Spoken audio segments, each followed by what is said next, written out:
तो hello students, मैं आपका अपना सर तालिब आपकी खिदमत में हाजिर हूं और शुक्रिया अदा करता हूं कि आपने मेरी वीडियो देखने के लिए वक्त निकाला।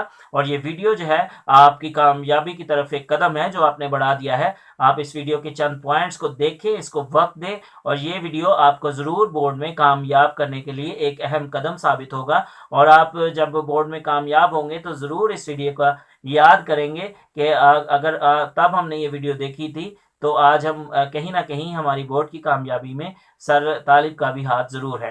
तो स्टूडेंट्स, ये बिल्कुल भी ऐसे आपको मैं सबज़बाग नहीं दिखा रहा। ये जो मेथड्स हैं हम अपने सैकड़ों स्टूडेंट पर आजमा चुके हैं और इन पर अमल करके स्टूडेंट्स अपना बहुत अच्छा मेरिट बना चुके हैं। तो इसलिए मैं चाहता हूं कि ये एक्सपीरियंस, ये चीज़ें मैं आपसे शेयर करूं ताकि ज़्यादा से ज़्यादा लोग इससे फ़ायदा उठा सकें। तो स्टूडेंट्स, आपने ये चंद गलतियां बोर्ड में नहीं करनी, क्योंकि हमारे पास बहुत से स्टूडेंट्स आते हैं, वो कहते हैं कि हमने बहुत अच्छी तैयारी की थी लेकिन फिर भी उस कदर अच्छे मार्क्स नहीं आए। तो ये चंद बड़ी गलतियां जो आपको बिल्कुल इग्नोर करते हैं, आपको पता भी नहीं होता और ये बड़ी गलतियां करके आप अपने मार्क्स कम कर लेते हैं। तो जब ये गलतियां आप नहीं करेंगे तो आपके एक्स्ट्रा मार्क्स बीच में।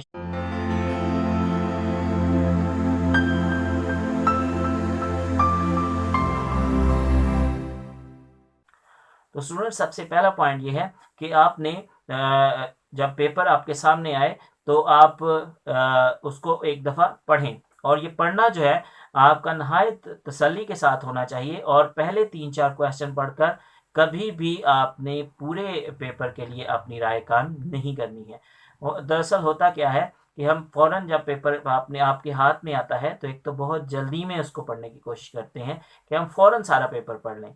और इसी जल्दी में हम जो पहले 2-3 क्वेश्चन अगर टफ आ जाते हैं तो हम अपने माइंड को फ़ौरन उन्हीं 2-3 क्वेश्चन में उलझा लेते हैं और उन्हीं को सोचने बैठ जाते हैं कि ये क्वेश्चन कैसे हल करेंगे। तो हमने पहले 2-3 क्वेश्चन ही पढ़कर अपनी राय पूरे पेपर के बारे में कायम नहीं करनी है। हमें नहायत तसल्ली के साथ अपने जज्बात को काबू में रखते हुए पूरा पेपर पढ़ना है और पूरा पेपर पढ़ने के बाद ही हमने अपनी राय कायम करनी है कि इसको हमने सॉल्व किस तरीके से करना है।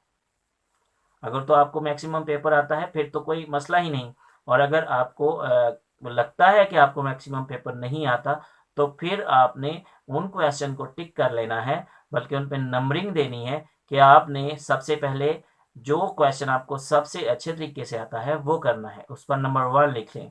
इसी तरह से जो उससे कम तरीके से जो उससे कम अच्छा आता है उसको कैटेगराइज करें, उस पर नंबर 2 लिखें और इसी तरह क्वेश्चंस को नंबर दे दें। तो ये पहला स्टेप आपने करना है और कभी भी आपने कहीं भी प्रेशर का शिकार नहीं होना। याद रखिए स्टूडेंट्स, आपने पूरा साल इस पेपर को सीखा है, तो आप ऐसी कोई बात नहीं कि आपको पेपर जो है वो बिल्कुल ना आता हो या आपको 80% पेपर ना आता हो। होता यह है स्टूडेंट कि चंद एक क्वेश्चन हमें जो है वो भी बिल्कुल ऐसा नहीं होता कि बिल्कुल ही ना आते हों, वो ज़रा हमारे ज़हन से वक्ती तौर पे निकले होते हैं या उनकी तैयारी अच्छे तरीके से नहीं होती, लेकिन थोड़े वक्त के बाद जब आप 4-5 क्वेश्चन कर लेते हैं, आपका माइंड का प्रेशर रिलीज हो जाता है, आप रिलैक्स हो जाते हैं, तो वो क्वेश्चन भी इन द एंड आपके माइंड में आ जाते हैं। तो ये बात याद रखिए कि आपने पूरा साल पढ़ा है और आपको सारे ही क्वेश्चन आते हैं, बस कुछ अच्छे आते हैं और कुछ अच्छी तरीके से नहीं आते। तो जब जब अच्छे आते हैं वो कर लेते हैं, तो जो अच्छे तरीके से नहीं आते आपको लगता होता है प्रेशराइज माइंड में, जब आप 4-5 क्वेश्चन करके आपका माइंड रिलैक्स हो जाता है तो फिर वो भी आपके लिए रिकॉल करना आसान हो जाती हैं। तो आपने फिर वो क्वेश्चन ढूंढने हैं जो आपको आते हैं और उनको 1 2 3 लिखना है और उनको पहले नंबर पे करना शुरू करना है। स्टूडेंट, याद रखिए कि आपने लॉन्ग क्वेश्चन से शॉर्ट क्वेश्चन की तरफ जाना है। पहले आप लॉन्ग क्वेश्चन करें। होता क्या है स्टूडेंट कि हम पहले शॉर्ट क्वेश्चन करते हैं ताकि हमारा पेपर जल्दी अटेम्प्ट हो, और जब हम शॉर्ट क्वेश्चन कर लेते हैं तो हमारे पास टाइम कम रह जाता है और क्वेश्चन ज़्यादा होते हैं और लॉन्ग होते हैं, फिर हम उन्हें जल्दी करने की कोशिश करते हैं, उसके हमें नुकसानात होते हैं। पहला नुकसान उसका ये होता है कि आप पूरी तरह से उनको रिकॉल नहीं कर पाते, आप प्रेशराइज हो जाते हैं, टाइम कम बचता है। और दूसरी उनका नुकसान ये है कि आपकी राइटिंग अच्छी नहीं कर पाते आप, तो इसलिए आपने प्रेशराइज्ड कहीं भी अपने आप को नहीं होने देना। तो आप पहले लॉन्ग क्वेश्चन जो आपको आते हैं वो अटेम्प्ट करें और उसके बाद शॉर्ट क्वेश्चन। और इसी के साथ मैं आपको एक और पॉइंट जोड़ दूंगा, इसी के साथ एक और पॉइंट पिन करेंगे हम कि आपने क्वेश्चन जब सॉल्व करने हैं तो कभी भी आपने अपने क्वेश्चन अपनी तरफ से नंबर नहीं लिखना। फॉर एग्जांपल आप क्वेश्चन नंबर 10 जो है वो फर्स्ट नंबर पे कर रहे हैं, तो आपने क्वेश्चन नंबर 1 नहीं लिखना।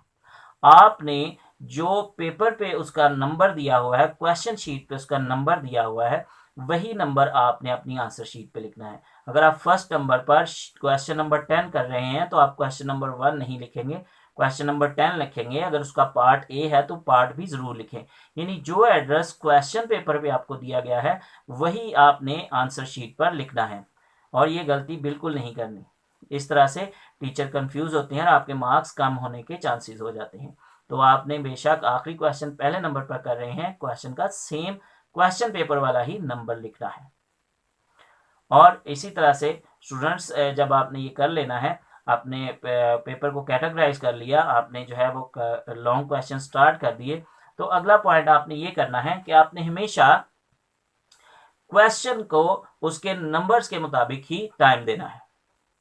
आपने कभी ऐसा नहीं करना है कि एक क्वेश्चन जो है वो 2 मार्क्स का है तो आप लिखने बैठे, आपके जहन से थोड़ा सा स्किप हो गया और आप उसको सोचने बैठ गए, तो आपने क्या किया कि उस 2 नंबर के क्वेश्चन को जो है वो आपने 10 मिनट लगा दी।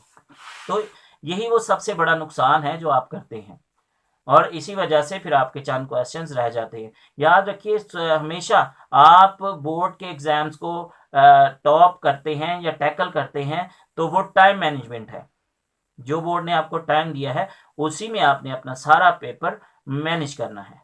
तो इसलिए स्टूडेंट्स आपने उस टाइम मैनेजमेंट को देखते हुए जिस कैटेगरी का क्वेश्चन है, अगर लॉन्ग क्वेश्चन है तो उसको उस हिसाब से टाइम दें, अगर शॉर्ट क्वेश्चन है तो उस हिसाब से। शॉर्ट क्वेश्चन जो कि 2 से 3 लाइंस का होता है, आपने 1 या 1.5 मिनट में उसको सॉल्व कर लेना है। मैक्सिमम 2 मिनट्स आपने देने हैं एक शॉर्ट क्वेश्चन को। इसलिए अगर ऐसा कभी हो जाता है कि आपके शॉर्ट क्वेश्चन आपके माइंड से लिखते लिखते कुछ स्किप होता है, तो आपने उसको सोचने नहीं बैठना, बल्कि आपने उसके लिए थोड़ी जगह छोड़ देनी है। आप जानते होते हैं कि ये आपकी राइटिंग के हिसाब से आप 2 लाइनों पे लिख लेंगे, आप 3 लाइन्स पे लिख लेंगे। आप 1 या 2 लाइन उसके लिए छोड़कर अगले क्वेश्चन पे शिफ्ट हो जाएं, उसको सोचने ना बैठें। और जब आप अपना क्वेश्चन या पेपर कंप्लीट कर लें तो एंड पर जाकर अगर आपके पास 2-4 मिनट बच जाते हैं तो आप उस क्वेश्चन को जो आपने छोड़ा था दोबारा से सोचकर लिख सकते हैं। तो टाइम जरूर आपने बचाने की कोशिश करनी। ये टाइम आपके लिए गोल्डन टाइम बन जाएगा। अगर आप आखिर में 5 से 10 मिनट अपने लिए बचा लेते हैं पेपर चेक करने के लिए, जहां पर आपको लगता है कि कुछ कमी रह गई है उसको देखने के लिए, तो ये समझें कि आपका जो है वो गोल्डन टाइम है और आपके लिए जो है बोनस टाइम साबित होगा। और आप जो है ना सिर्फ अच्छे मार्क्स लेंगे बल्कि आपके ए और A+ ग्रेड आने के चांसेस बढ़ जाएंगे। तो स्टूडेंट्स अगला जो काम है जो आपने शीट के साथ करना है, जब हम शीट रेडी करते हैं तो अपना जो उस पर आपका रोल नंबर्स होते हैं वो बड़े अच्छे तरीके से लिखें। और अक्सर स्टूडेंट्स जो हैं वो शीट्स को मार्जिन लाइन लगाने के लिए बैठ जाते हैं। वो स्केल पकड़ते हैं, एक मार्कर पकड़ते हैं या एक पॉइंटर पकड़ते हैं और उस पूरी शीट को वो स्केल में मार्जिन लाइन लगाने के लिए बैठते हैं और उस मार्जिन लाइन में तकरीबन अपने 10 से 15 मिनट पेस्ट कर देते हैं। तो ये बिल्कुल आपने नहीं करना, आपने मार्जिन लाइन बिल्कुल नहीं लगानी। क्या करना है, मैं आपको एक छोटा सा मेथड शेयर करता हूं। आप याद रखिए कि ये इस तरह से बोर्ड की शीट आपको दी जाती है और वो इधर से पूरी एक सिलाई होती है, इधर से पिनअप होती है और इधर से आपने उसको खोलकर लिखना होता है।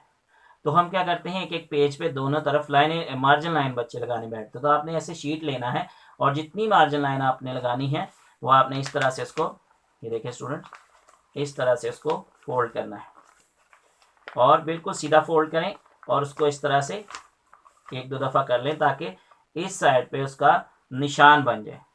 इस तरह से जब आप फोल्ड करेंगे तो शायद यहाँ पर लाइट पड़ रही है, शायद आपको नजर आ रहा हो, लेकिन एक लाइन सी बन जाएगी।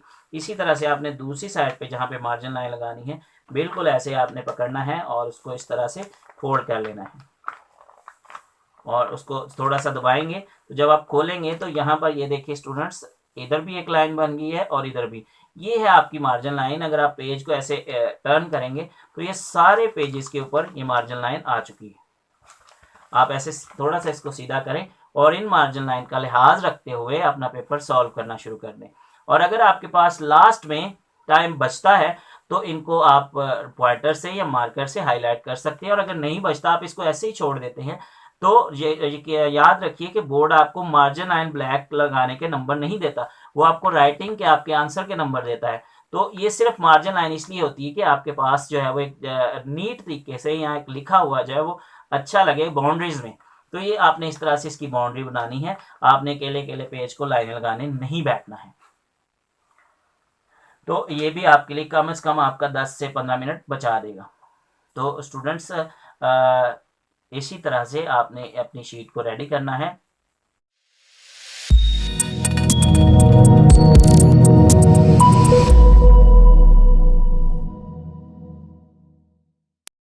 स्टूडेंट्स इसी के साथ मैं एक और पॉइंट पिन करूंगा कि आपने मार्जिन लाइंस को बहुत बड़ा नहीं रखना। कुछ स्टूडेंट्स हैं वो बड़ी मार्जिन लाइन लगाकर या बड़ा बड़ा लिख कर या लिखाई में बहुत सारी स्पेस देकर कोशिश करते हैं कि हम ज़्यादा शीट्स को भर सकें। याद रखिए स्टूडेंट्स, बोर्ड आपको ज़्यादा शीट्स भरने के नंबर नहीं देता है। टू द पॉइंट लिखें और अपनी राइटिंग जो नॉर्मल राइटिंग है वही करें, और बहुत बड़े मार्जिन लगाने की ज़रूरत नहीं है, आप नॉर्मल लिखें। क्योंकि कई दफ़ा ऐसा होता है कि हमारे पास शीट्स की कमी वाक़या हो जाती है और हम पूरा पेपर नहीं दे पाते।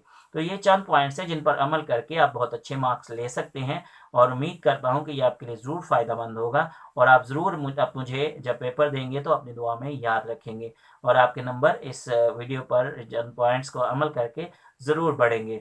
तो स्टूडेंट्स, आपके जो भी मसला है, इसके अलावा भी कोई मसला है, आप कमेंट्स में बताएं और मैं ज़रूर उस पर वीडियो बनाकर आपको गाइड करूँगा। तो स्टूडेंट्स, अभी तक के लिए खुदा हाफिज़, मिलते हैं अगली वीडियो में।